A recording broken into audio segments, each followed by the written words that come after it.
Hello and welcome back to Lorcana Villain. My name is Baker, and today we are taking a look at the top 8 deck lists for our biggest Lorcana tournament ever so far, in paper or online. This one in particular was online. It was hosted by this person, who I'm not sure if it's Thea or Taya.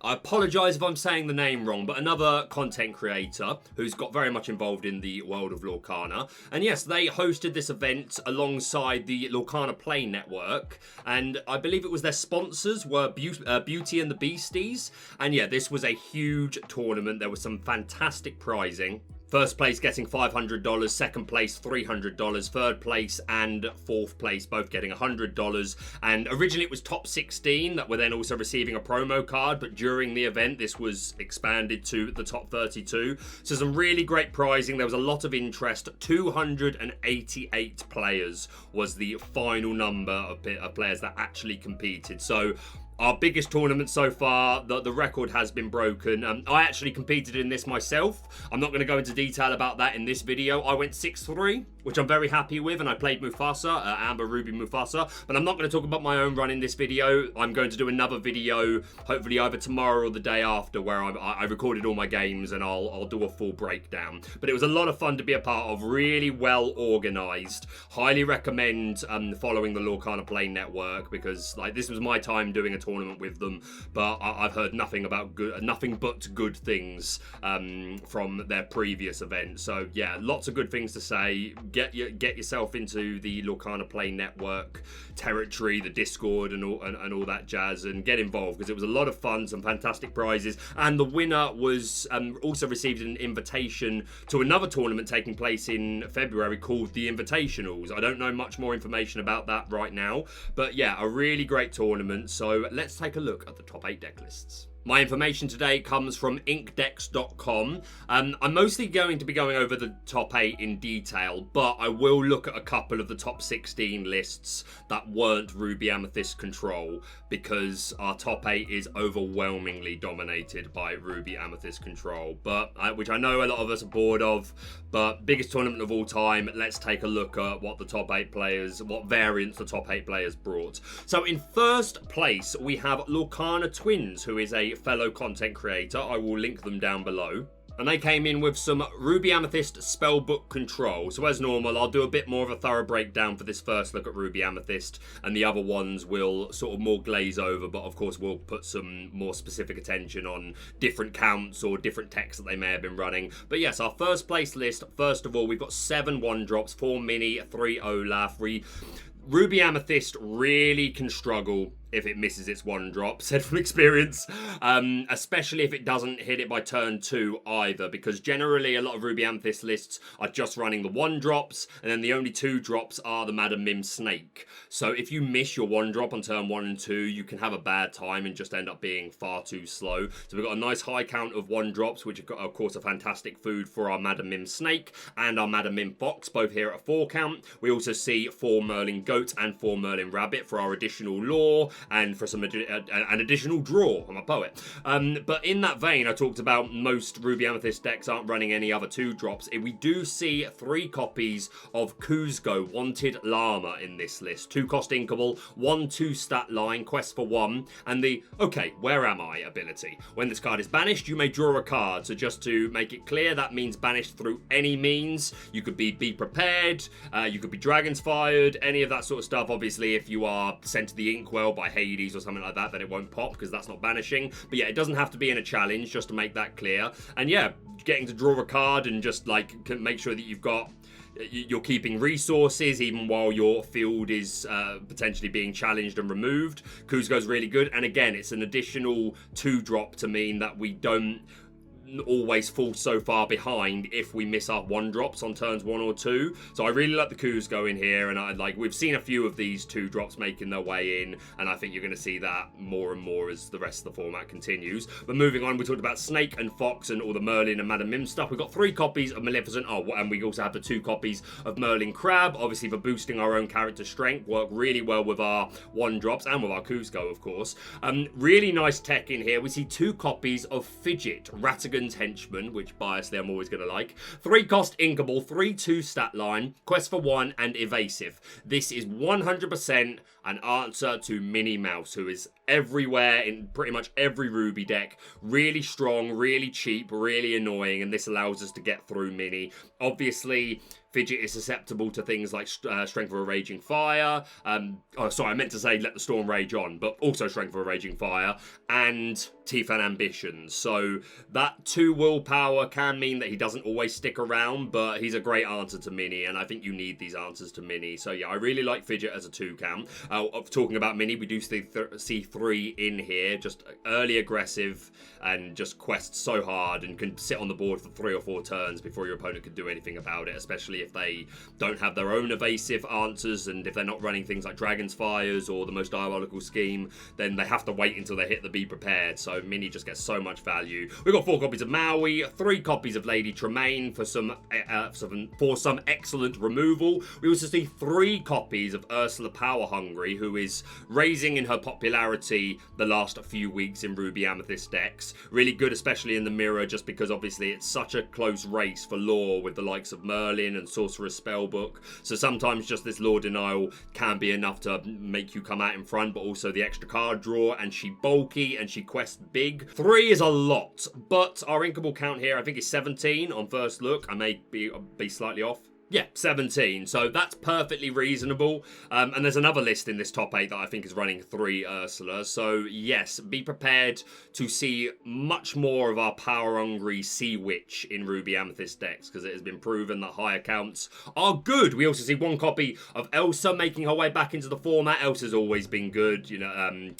Shift 6 is obviously irrelevant because we're not running the baby, but 4/6 is a great stat line. Quest for 3, and that deep freeze when you play this character exerts up to 2 chosen characters they can't ready at the start of the next turn. So by this point in the game, especially in the mirror, you're normally pretty neck and neck in terms of lore, and there's normally only a turn or 2 left in the game by the time you get round to turn 8. So sometimes this is not just enough to slow your opponent down and bring you out in front. So I really like this. 3 copies of Teeth and Ambitions, good for removing aggro, good for against Steel Amber Songs, and of course things like Fidget. If you do come up across them, then this can help you get around that and keep your mini safe. 4 copies of Friends on the other side, 4 copies of Be Prepared, and 2 copies of the Sorcerer's Spellbook. So really nice list. I really like the nice high count of 1-drops. I like the 3 Kuzco, making sure that if you do miss your 1-drops turn 1 or 2, you've got a good chance of still being able to get something down on turn 2, so that on turn 3 you're ready for your Snake or your Fox. And of course, Kuzco being able to draw cards when he's banished is always good. So yeah, massive congratulations to Lorcana Twins for going the distance in the biggest Lorcana tournament of all time. Got their invitation to the Invitational, so very much look forward to seeing how they do there. But yeah, congratulations to the Lorcana Twins.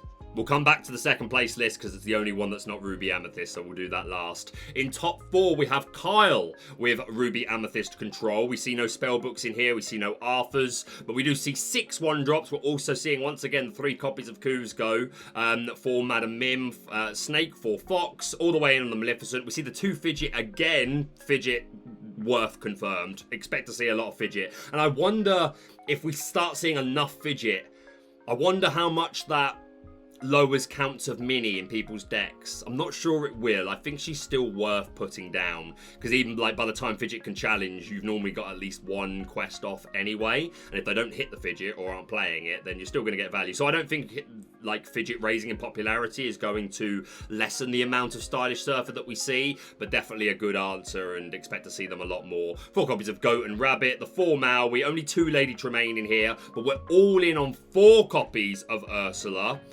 That's a lot of Ursula in here. We see 2 copies of Elsa, 2 copies of Maleficent Monstrous Dragon, which, yeah, going back to the first place list for a moment, back to Lorcana Twins, no Maleficent. How did I miss that? Really interesting. I don't hate it completely. Like, I'm down to a 2 count, because games don't even always go that long. But none? I don't know. But they won, so you've got to listen to the data. But yes, moving on with Carl's list, we also see 3 copies of Teeth and Ambitions, 4 copies of Friends on the other side, and 4 Be Prepared. So again, another nice high count of Ursula Power Hungry, drawing us cards, denying lore, and questing big, and she's so bulky with that 8 willpower. 2 copies of Elsa, the Fidgets again, the Kuzcos. Yeah, this shell looks like the most recent evolution of Ruby Amethyst that I imagine will be the shell that most people will copy, and probably quite rightfully so. I probably would like the 3rd Lady Tremaine, but yeah, this list looks really, really nice, so well done to Kyle. Next up, we've got Kendall in the top 4, which I hope I'm saying right. All in on the 1-drops here, all 8 of them, but we're not seeing any other 2-drops beside the Madam Mim Snake, so we really do want to see that 1-drop on turn 1, but if we see it turn 2, then that's also fine. But yeah, 4 copies of the Snake and the Fox, 4 Goat, 4 Rabbit, 3 Maleficent, 2 Crab, 4 Mini Stylish Surfer, 4 Maui, 4 Tremaine, 3 Ursula, 4 Maleficent, so we're all in for Kendall, 4 Teeth and Ambitions, 4 Friends on the other side, and 4 Be Prepared. The common denominator, a high count of Ursula in these top lists. So, yep, she's going to be annoying the Pixelborn ladder for probably a couple of weeks. But yeah, congratulations to Kendall. Now moving into top 8, we've got Kai, who is running Bounce Control. If you're new to my channel, I don't call you a bounce deck if you're running Snake, Fox, Goat and Rabbit. I think those are just inherent to Amethyst at this point. I think if you're running Amethyst, you play those cards. So I only call it a bounce deck if you are running things like Arthur or Madam Mim Dragon, something like that. Something to make it lean more into the bounce archetype. But yes, in this deck, we see 7 of the 1-drops. We see 4, 4, 4, and 4 of the Snake, the Fox, the Goat, and the Rabbit. 4 Maleficent, 4 Stylish Surfer. The 3 Arthur, fantastic for just some really aggressive lore gains and to return our bounce characters back to our hand. And of course, just characters that have good coming to play abilities like Yzma, Tremaine, and Ursula. We've got the 2 LeFou to re-ready Arthur and keep him safe. We also see 2 copies of Pinocchio, so we do another 2-drop in here to make sure that we don't, if we do miss the 1-drop, that we're not missing and just doing nothing until turn 3. So really like that, and again works really well with our Arthur to keep them safe. 3 copies of Maui, 2 Yzma, 3 Lady Tremaine, 2 Ursula once again, 4 Teeth and Ambitions, 4 Friends on the other side, and 4 Be Prepared. Once again, no Maleficents, which makes more sense in this deck to me because we are more early to mid range with our bounce stuff. We really want to have won the game before Maleficent would even be online. So I understand it a lot more in this deck. Not that I don't understand it in the previous decks. It was just a bit of a shock to me, but it won the tournament, so Maleficent overrated? Question mark? Let me know in the comments. But yeah, deck looks really good. Nice aggressive bounce version. Hoping to win much sooner than Maleficent coming online. So yeah, congratulations to Kai. Next up in top 8, we have, I already know I'm going to say this wrong, Giuseppe. I believe this person is Italian. I may be wrong. If I am wrong, please correct me in the comments, and I will have a word with myself.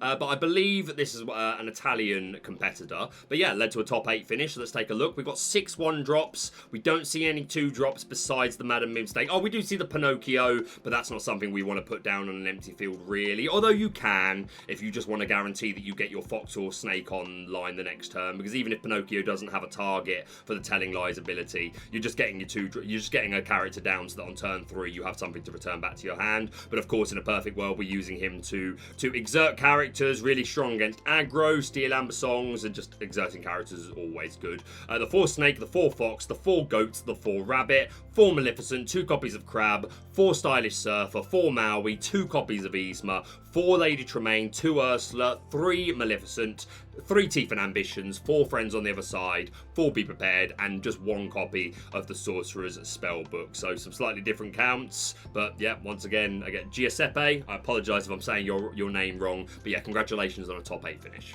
Next up in top 8, we've got Jan, with some slight variations here. We're all in on 1-drops with 4 Olaf and 4 Mini, but we're also seeing 2 Pascal, which can be really good for extending our board and just being annoying and sitting there questing turn after turn without them being able to do anything, of course, unless they are running their own Stylish Surfer. But in that vein, we're also running 1 copy of Crab, which works really well with Pascal because we can boost our Pascal to be able to take out opposing Mini Stylish Surfers. So a nice answer to the opposing ones.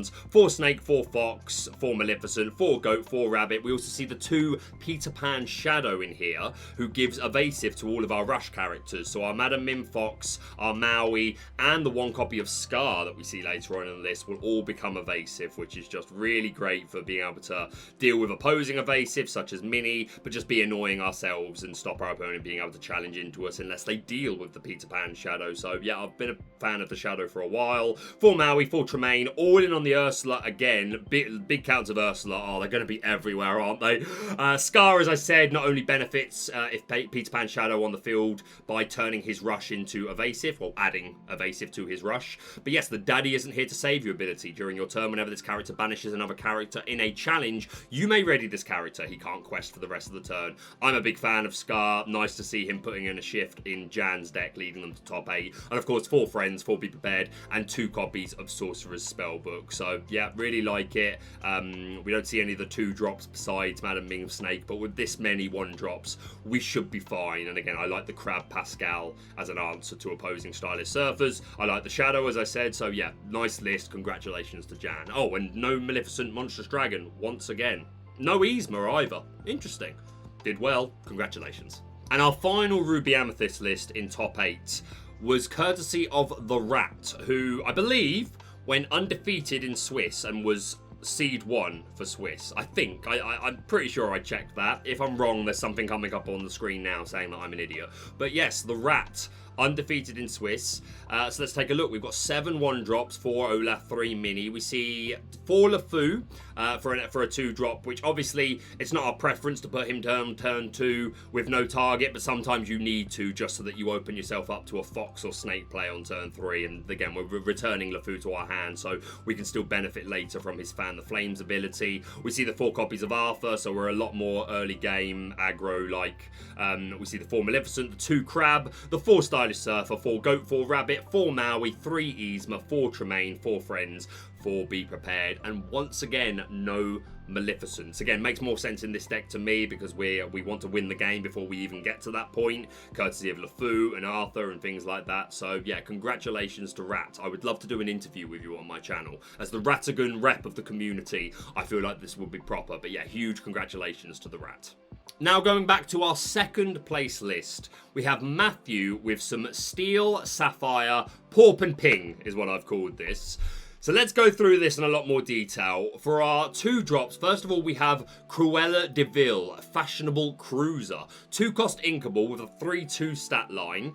Quest for 1, and the Now Get Going ability. During your turn, this character gains Evasive. This is here purely as an answer to opposing Stylish Surfer Mini. And of course, I keep saying purely Stylish Surfer Mini. If you're against any aggro evasive deck, then of course this is going to come in useful. But majority of the time, just because Ruby Amethyst is so prominent, that is what you'll be dealing with Cruella de Vil. So I really like that. 3 copies of Prince Eric with that Challenger 2, being able to become a 3/3 character when challenging. And we've talked about a lot on the channel about how 3 is an important number to hit in the early game. A lot of characters have that willpower, especially the bounce stuff, which is oh so common. So really like the Erics. Of course, we've got 2 copies of Mickey Mouse, being who will who will put the top card of our deck into the Inkwell when he's played, letting us skip our turn 4. So really like that. We've also got 3 copies of Belle here, who... Strange but special, 4-cost inkable, 2/4 stat line, the reader book ability, so you can put an additional card from your hand into your Inkwell face down, which will come in use occasionally, especially since we are running a whole new world. But more importantly, my favourite part, while you have 10 or more cards in your Inkwell, this character gets +4 lore. So Belle is someone that comes up occasionally in 1 or 2 lists of a top 8. But yeah, I've said a few times, I do respect Belle. She's someone that I expected to see again. I don't know how consistent she is. So I'm not a huge fan, but she's very strong when she is online, and this overall deck looks like it's going to get her online as soon as possible with the amount of ways we've got of funneling our ink. So yeah, 3 copies obviously came in useful for Matthew. We've of course got 3 copies of Flavisham with that 1/6 stat line, 4 cost, but most importantly the Artificer ability. When you play this character and when he quests, you may banish one of your items to draw 2 cards. So one of our primary draw engines, probably the first draw engine that you're going to end up leaning into, unless you know that you're already going to be playing a whole new world on turn 5, in which case you might not want to do this because you don't want to be drawing cards just to discard them, but you may want to draw cards just so that you can ink up to the amount the 5 that you need for Whole New World. But yeah, Flaversham, incredibly powerful card. Nick Wilde here, who of course will recycle one of our Porpsicles from the discard pile. Quest for 2, he's got 4 willpower, which really matters. Again, a lot of decks are built to hit 3, so quite often he will survive. We also see 4 copies of Cogsworth, Grandfather Clock, 5 cost inkable, 2/5 stat line. Shift 3 is irrelevant as we're not playing a baby Cogsworth. He has Ward, so he will be annoying and he will just sit there and you're not dealing with him unless you play Be Prepared, pretty much,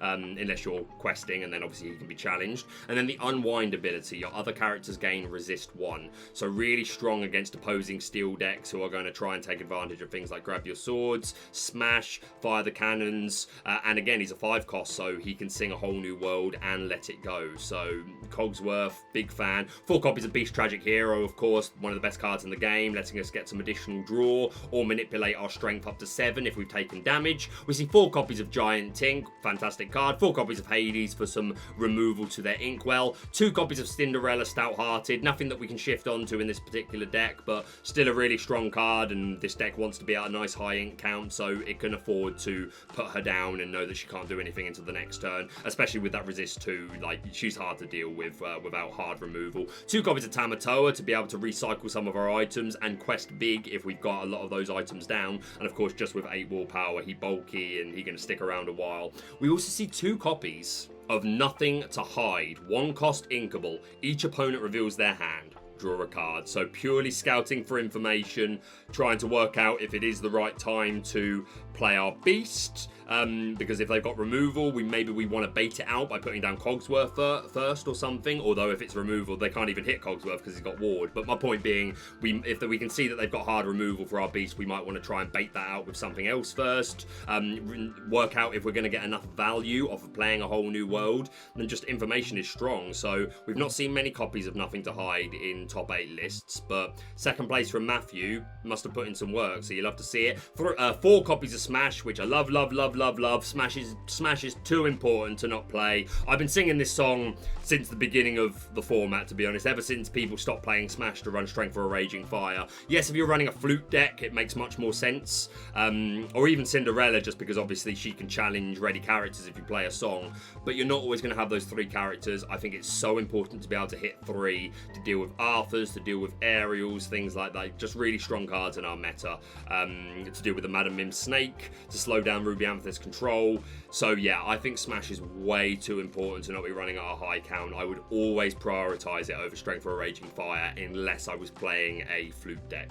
So yeah, love to see it. 2 copies of Let It Go for some hard removal to their Inkwell, and of course can be sung by Cogsworth and Beast and our bigger characters as well, but these are the cheapest ones that could sing it. 4 copies of Whole New World, as we said a couple of times, to constantly recycle our resources and make sure we've always got options. 3 copies of Grab Your Swords, and then our items, not a high count, we see 4 copies of Porpsicle, which of course lets us draw a card and can be recycled with Nick Wilde, and sometimes the damage healing will be very relevant, especially with things like Beast, if he takes some chip and then healing back up so that you continue to draw 2 cards at the beginning of your turn. And then 4 copies of Fishbone Quill. We are all in on between turns 1 and 5. We want a Mickey, we want a Fishbone Quill, we want to get ourselves up nice and high to 6, 7, even 8 ink, so that by the time we sing Whole New World on turn 5, we are just so much further ahead of our opponents. So really strong list, looks really fun. I came up across this list a couple of times in my personal run, and I didn't see Nothing to Hide, but the rest of it looks pretty similar to what I saw a couple of times.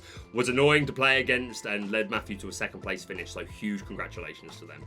Now I'm going to go over a couple of the top 16 lists that weren't Ruby Amethyst. These ones won't be linked down below. I haven't recreated them in my own Dreamborn account, but I will of course leave a link to the inkdex.com URL so that you can come and copy them yourself if you so desire. Shout out to Lorcana Goons, friend of the channel, who made 10th place. Heartbroke for them that they didn't make the top 8, but a fantastic run. They also ran Ruby Amethyst Control, a bounce variant. Yeah, we see the Arthurs and the LeFous. We see the Pascal to work in conjunction with our Crab. Yeah, we see 2 Crab here to deal with Stylish Surfer Mini. So yeah, really strong. I know I said I wasn't going to look at the Ruby Amethyst list, but Lorcana Goons, friend of the channel, we've got to take a look. Let's go to this one here by Florian, who was running Steel Amber Songs. We see the Aerials, we see the Stylish, it's not the Stylish Surfer, we see the Ballroom Sensation Cinderella, to purely be a way to sing songs cheap. We're not running the... Oh, yeah, we are running Stout-Hearted. I am blind, apparently. It was right next to it. So, yeah, can shift into the Stout-Hearted and, of course, sing our songs nice and cheap, like Let the Storm Rage On and Strength for a Raging Fire. The Beast for additional draw. Gaston is what our newest tutor of the flute. And, obviously, another character with Singer 5s that we've got more options of being able to sing Whole New World and Grab Your Swords nice and early. Grab Your Swords right there. Storm Rage On. We see the 2 Eric. 3 Rapunzels here. We see the 2 Robin Hood, which I really like. If you are only exerting him when you're removing the final character on their board so that he's safe, he can be really annoying to deal with. Another reason maybe to want to play Smash. So yeah, I like the Robin Hood. We see the 4 Bodyguard Simba, the 4 Flute, as we mentioned, to be able to keep gaining lore for singing these songs.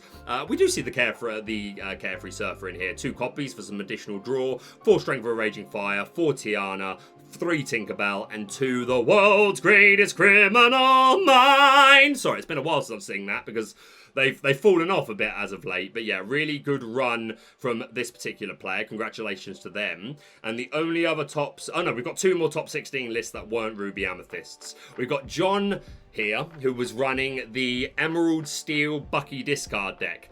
And this deck was the reason I did not run Ruby Amethyst myself. I'll go into more detail about that when I do my own breakdown review of my run in the tournament in either the next in a video that comes out the next couple of days. But it was this deck that I was fearing, which made me not play Ruby Amethyst Control. But yeah, led John to a top 16 finish. They are running the variant with Bibbidi Bobbidi Boo to get additional annoying discard. If we've got Bucky down, we can put down Jafar, and then if we've got the ink or a character to sing Bibbidi Bobbidi Boo, then we can immediately pick him back up and put him back down to make them discard again. So really like it. We also see a Hercules line here. That's pretty cool. 4 copies of the baby at 2 cost, and then 4 copies of the 6 cost Ingable version with a 6/3 stat line and resist 2. Quest for 2 as well. I was singing the praise of Hercules right at the beginning of format, and we just haven't seen him. He just hasn't performed well enough. But well done to John for including it here and leading them to a top 16 finish. Yeah, I really like that. I just really like this Hercules card. I'm really disappointed that it seems to be underperforming. For Improvise, that on turn 1 we can sing that instead of, like, we don't run any other 1-drops here. We don't even see the Fire the Cannons here.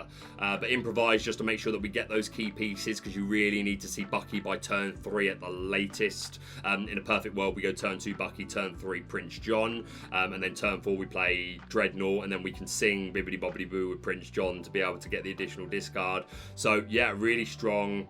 Yeah, list that's really, really strong. It looks annoying, to be honest. But yeah, congratulations to John on the top 16 finish. And finally, I'm obviously excited to look at this because I ran Ruby Amber myself, Mufasa. We see 4 copies of Doc and 3 Lantern to go towards our ability to play characters a lot cheaper. 4 copies of Hades, which is I ended up going with Hades instead of Snow White in my build. Just really strong. The guarantee of being able to return the character, and if you're at turn 5, 6, 7, that sort of range, and you've got things like Lantern and Doc out, we could play Hades for as cheap as 2, and then still be able to play the character that we just got back with him. Maybe we really need a Rapunzel and to be able to immediately play it or something like that. So yeah, I like the 4 Hades. 3 Tremaine, only 2 Maleficents in here. I like this at a higher count just to maximise your odds of hitting it with Mufasa. Plus, with Lanterns and Docs, it's not unreasonable to play Maleficent by turn 6, 7, or 8. But 2 copies here, 4 Maui, 4 Stylish Surfer, 4 Mother Gothel to work with our Rapunzel for some assured draw. Obviously, the main man of the hour, Mufasa, who makes the whole deck work. 1 copy of Scar, which I love to see. 3 Bodyguard Simba. 2 copies of Snow White, who we don't see the Floodborn Snow White, but she's going to be useful for... Sometimes we don't have Rapunzel with Mother Gothel, but we want to heal up Mother Gothel because she's got a pretty nice stat line, so it works with her. And also Snow White is just another adoring fan that works with our Stitch Rockstar, which we see at a 4/4 count. 2 copies of Carefree Surfer, and then the 4/4 line of the Queen. So yeah, list looks really strong. Really glad to see a Mufasa list made top 16, even if it couldn't be mine. So congratulations to this person, to Tristan. And that is it for the top 8 deck list for the Lorcana Play Network event, our biggest tournament of all time. Expect to see a lot more Ursulas, expect maybe to see less Maleficents, perhaps some more 2-drops in the form of things like Kuzco. But yeah, once again, this tournament was really well organised. From my perspective, I had no issues in terms of like finding opponents. Everyone I thought was polite. Again, I'll go into more detail about my personal run in another video, but just huge props to all the organisers of this event. Really well run. I've heard most, like 99% really positive feedback, and I highly recommend, if you're interested in playing some online tournaments, get involved. There'll be links down below to the Discord server that was used to run this event, and of course the Lorcana Play Network, and to inkdecks.com in case you want to take a look through any of the other decks that were in contention. But that is it from me for now. I want to do a top 8 deck list very soon for the 2K event that took place the other day. Yes, SCG Con in Cincinnati. That's probably the next video that I'm going to be making, and after that I will do a video talking about my personal run in the Beauty and the Beasties tournament and showing you my deck, and I recorded all my games, so I'll show a few of those. But that's it from me for now. Thank you so much for watching. If you're brand new to the channel, do please subscribe for all things Lorcana. Hit the like button if you've enjoyed the video. It really does make me smile. It helps us in the algorithm and helps support the channel. But yeah, that's it from me for now, and we'll see you soon.